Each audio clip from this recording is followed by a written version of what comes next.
Hello my dear children, welcome to my class प्यारे बच्चों। और आज अपनी इस क्लास के अंदर जो मैं क्वेश्चन लेकर आया हूँ बहुत अच्छा है और ये बड़ा सिंपल सा क्वेश्चन है। That is question number 8 exercise 8.1। बच्चों इस क्वेश्चन को हम लोग दो तरीके से कर सकते हैं। कुछ बच्चे सोचते हैं सर हम इसको कॉन्ग्रुएंसी से कर लें तो कैसा रहेगा। बच्चों कॉन्ग्रुएंसी वाला ऑप्शन भी बहुत अच्छा ऑप्शन है, कोई डिफिकल्टी बिल्कुल नहीं है। और अगर आप सोचते हैं बिना कॉन्ग्रुएंसी करना तो क्वेश्चन बिना कॉन्ग्रुएंसी की बहुत आराम से कर लेंगे इसको हम लोग। वैसे मैं जब भी इस क्वेश्चन करता हूं मुझे बिना कॉन्ग्रुएंसी करना अच्छा लगता है, क्योंकि पता क्या है सब बच्चों को ये तो सारा मालूम है कि भाई which angles are alternate interior angles, सब बच्चे आराम से पहचान लेंगे। जिस बच्चों को ये सारी प्रॉपर्टीज मालूम है वो इसका आंसर बड़े प्यार से निकाल लेगा। तुम सब बच्चों की प्रॉपर्टी ये वाली याद होगी कि angles opposite to equal sides are equal, sides opposite to equal angles are equal, alternate interior angles. इससे बाहर कुछ नहीं करना है इसके अंदर। क्वेश्चन बेहद सिंपल, एक बार क्वेश्चन पढ़ते हैं और शुरू करते हैं क्वेश्चन को। तो my dear children, question is given कि ABCD is a rectangle in which diagonal AC bisects angle A as well as angle C। तो दिस डायगोनल AC ये आपका एंगल A और एंगल C दोनों को बाइसेक्ट करता है, दो इक्वल पार्ट्स में डिवाइड करता है। शो दैट, हमें क्या शो करना है, ABCD इज ए स्क्वायर, हमें स्क्वायर शो करना है। Second we have to show कि diagonal BD bisects angle B as well as angle D। Angle D में नीचे लिखा थोड़ा सा। स्क्वायर के बारे में सब बच्चों को मालूम है, all four sides are equal. Clear? एक बात ध्यान देना बच्चों, यहां पर उसने पहले चीज मेंशन किया कि ABCD is a square, sorry is a rectangle. अगर ये रेक्टेंगल है तो आपको चारों साइड्स को बराबर शो करने की जरूरत नहीं होगी, ये भी ध्यान रख के चलना। अगर आपने कोई सी भी दो एडजेसेंट साइड्स को बराबर शो कर दिया वो स्क्वायर बन जाएगा। ध्यान देना, अगर नॉर्मली इसने क्वाड्रिलेटरल मेंशन किया है कि ABCD इज अ क्वाड्रिलेटरल, हम चारों साइड्स को बराबर शो करेंगे। But if it is given a rectangle, तो रेक्टेंगल वाले केस में आपको चारों साइड्स को बराबर शो नहीं करना है, केवल एडजेसेंट साइड्स को बराबर शो करो और काम खत्म। आ जाओ, सबसे पहले चीज कि व्हाट इज गिवन। इसमें बच्चों गिवन है कि नंबर वन पर सॉरी कि ABCD इज अ रेक्टेंगल। अब रेक्टेंगल के बारे में तुम सारे बच्चों को पता है कि what is a rectangle. Second information हमारे पास क्या है बेटा, सेकेंड इंफॉर्मेशन है कि AC बाइसेक्ट्स एंगल A। तो AC bisects angle A as well as angle कौन सा, एंगल C। इसका मतलब क्या हुआ, ध्यान दो सारे बच्चे, मैं इस पर नंबरिंग करूंगा। This is 1, this is 2, this angle is 3, this angle is 4। इसका मतलब ये हुआ कि हमें पहले ही मालूम है कि angle 1 is equal to angle 2 और angle 3 is equal to angle 4। तो यहां पर आगे लिख दो ब्रैकेट में angle 1 is equal to angle 2 and angle 3 is equal to angle 4। Bisect का मतलब दो इक्वल पार्ट्स। आगे चलते हैं, हमें शो करना है प्यारे बच्चे टू प्रूव। भाई दो ही चीज हमको प्रूव भी करनी है। नंबर 1 पर हम शो करने जा रहे हैं कि ABCD इज स्क्वायर, तो ABCD इज अ स्क्वायर। और सेकंड पॉइंट पर हम लोग प्रूव करने के लिए जा रहे हैं क्या बच्चों, कि diagonal BD bisects angle B as well as angle D। Diagonal BD bisects angle B as well as angle D। हालांकि मैंने ऊपर लिखा हुआ है, दोबारा मुझे लिखना पड़ रहा है, पर चलो भैया ये जी BD को बाद में ड्रॉ करूंगा, अभी नहीं, पहले हम इसका काम निपटाएंगे पहले क्या हम लोग। देखो जो भैया सारे बच्चों, जब प्रूफ करेंगे बहुत ध्यान देकर चलना, बिल्कुल डिफिकल्टी नहीं। फर्स्ट इंफॉर्मेशन जो गिवन है, रेक्टेंगल दे रखा भी छोड़ दो थोड़ी देर के लिए, मैं यहां से स्टार्टिंग करूंगा कि मेरी सबसे इंपॉर्टेंट इंफॉर्मेशन ये दोनों है, ये मेरा काम करेंगे। सबसे पहले चीज कि since angle 1 is equal to angle 2, this is given 1 is equal to 2, ध्यान देना 2 इज इक्वल टू क्या 3, क्यों? These are alternate interior angles, but angle 2 is equal to angle 3, these are alternate interior angles। दोनों lines पे ध्यान दो, 1 is equal to 2, 2 is equal to 3, things which are equal to same are equal to each other, दोनों same वाले हटा दो, क्या बचा? Angle 1 is equal to angle 3, angle 1 and angle 3 are the parts of which triangle? A B C. तो मैं यहां एक बार आपको लिख दूं कि इन ट्रायंगल एबीसी, चाहो तो डायरेक्ट लिख सकता हूं, लेकिन ट्रायंगल के जरिए समझाऊंगा तो आपको बेटर क्लियर होगा बच्चों। इन ट्रायंगल एबीसी क्या मिला मुझे? Angle 1 is equal to angle 3। अब जरा अटेंशन पे करना, angle 1 is on which alphabet? Angle 1 is on A, right.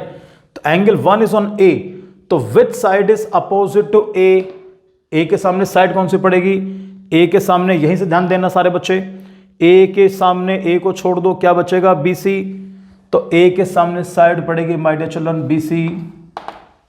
अब आ जाओ 3, angle 3 is on which alphabet? That is on C. Angle 3 किसके ऊपर है? सी के ऊपर। तो सी के सामने साइड कौन सी पड़नी चाहिए? सी को छुपा दो, क्या बचा तुम्हारे सामने? A B. तो ये बचा A B. I am sorry भैया, आगे रीजन लिख दो कि साइड्स अपोजिट टू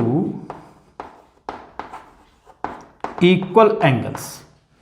अब ध्यान दो यार, B C is equal to A B, I got कि B C is equal to A B मुझे मिल चुका है।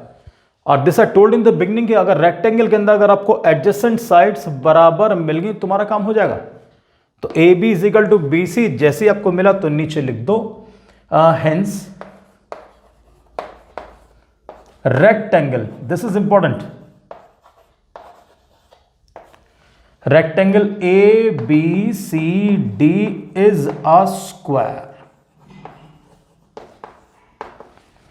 बिल्कुल सिंपल सा प्रूफ है। मैं आई थिंक मेरे ख्याल से 4-5 लाइन्स के अंदर सारा कंप्लीट आपको हो जाना चाहिए, बिल्कुल दिक्कत नहीं पड़ेगी इसके अंदर।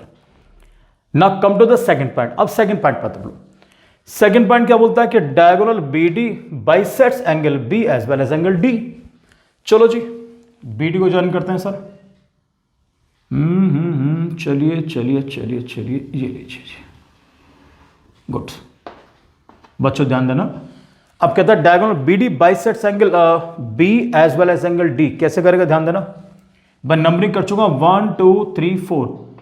अब नंबर डालो भैया 5, इस पर डालो 6, इस पर डालेंगे 7, इस पर डालेंगे 8 हम लोग। अब ध्यान दो सारे। अब ये बताओ यार, what is ABCD? Is a square. हम लोग इसको ऑलरेडी शो कर चुके हैं, मैं यही कर दूंगा आपके लिए। इन स्क्वायर ABCD, स्क्वायर के अंदर सारी साइड्स बराबर होती हैं। AB is equal to BC, BC is equal to CD, CD is equal to DA। अगर मैं ये लिख दूं कि AB is equal to AD, किसी बच्चों को दिक्कत नहीं होनी चाहिए। AB is equal to AD कर लेते हैं। आगे रीजन लिखो, साइड्स ऑफ अ स्क्वायर।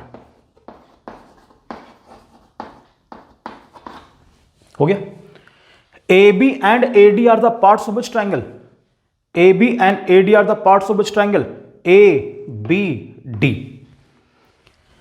जब किसी ट्रायंगल में दो साइड्स बराबर होती हैं, मैं चलो नाम लिख दूं ट्रायंगल का, आपके लिए और आसानी पड़ेगी। In triangle ABD। अब यहां पे ध्यान देना सब बच्चे, जब आपको यह मालूम पड़ गया AB is equal to AD दे रखा है, एक बार और लिख लेता हूं चलो, AB is equal to AD। आप चाहें तो ये स्टेप नहीं लिख सकते, कोई दिक्कत नहीं, आप डायरेक्ट लिख देना इस तरीके से, और इसको डायरेक्ट लिख के आगे यहां पर रीजन लिख देना साइड्स ऑफ ए स्क्वायर, तो और आपके थोड़ा स्टेप और कम हो जाएंगे। अब ध्यान दो जी, which angle is opposite side AB, उसे मत देखना, यहां पे ध्यान दो पहले। ए बी के सामने कौन सा एंगल पड़ेगा, ए बी के सामने, ए बी को छोड़ दो, क्या बचेगा अल्फाबेट डी। तो angle opposite to A B क्या बना, डी। डी का मतलब कौन सा number, 7। AC which is opposite to A D, तो ए और डी इन दोनों को छोड़ो, क्या बचेगा बी। और बच्चों बी पर नंबर हमारे पास क्या रहा है 5, तो दैट मीन्स एंगल 5। रीजन लिखो आगे, angles opposite to equal sides. तो I got 7 is equal to 5, but 7 is equal to 6 also, but angle 7 is equal to angle 6. Reason, alternate interior angles. इन प्रॉपर्टीज बाहर आपको जाना ही नहीं है। 7 is equal to 5, 7 is equal to 6, left hand side बराबर है तो राइट हैंड साइड भी बराबर होगी। तो राइट डाउन प्यारे बच्चों, angle 5 is equal to angle 6। 5 is equal to 6 का मतलब हुआ कि B D bisects angle B. अब हमारा आखिरी शिकार हमारा ये वाला है, इसे कैसे शो करेंगे, चलो आ जाओ। हमारा एंगल 8 बचा हुआ है।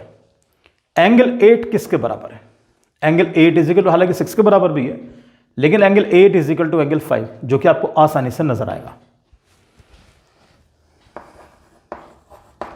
But angle 5 is equal to angle 8।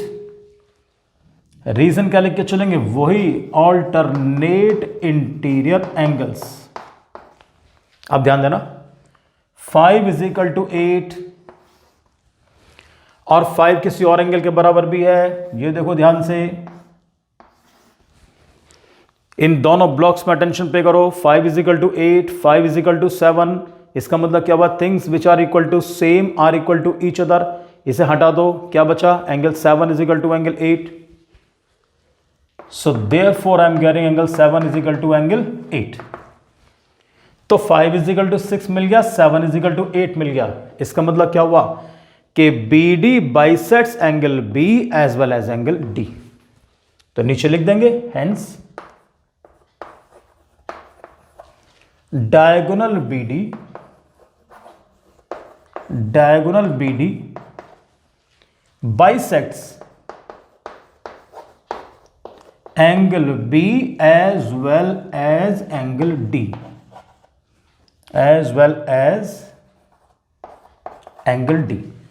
बिल्कुल सिंपल क्वेश्चन है, कोई डिफिकल्टी बिल्कुल नहीं है। अगर आप कॉन्फिडेंस से करना चाहें वो भी ऑप्शन बहुत अच्छा है, लेकिन घूम फिर के उसके अंदर भी आपको ऑल्टरनेटिव यूज करना पड़ता है। Clear children? So I think question आपको क्लियर होगा, लेकिन क्वेश्चन को एक बात और करना, एक बात और आपसे शेयर करूंगा लास्ट में। Question number 6, question number 7, question number 8 तीनों बिल्कुल सेम है। वर्किंग मतलब वर्किंग सेम है। कभी सोचो बिल्कुल ये चीटिंग कर देंगे उठा के हम लोग। जिस तरीके से ये क्वेश्चन करा है आपको एज इट इज वर्किंग उन दोनों के अंदर करनी होगी, इसलिए मैंने क्वेश्चन नंबर 8 के ऊपर वीडियो बनाई है, 6 और 7 पे नहीं बनाई मैंने अभी। Clear children? So thank you very much और मिलूंगा नेक्स्ट वीडियो में आपसे। तब तक गॉड ब्लेस यू।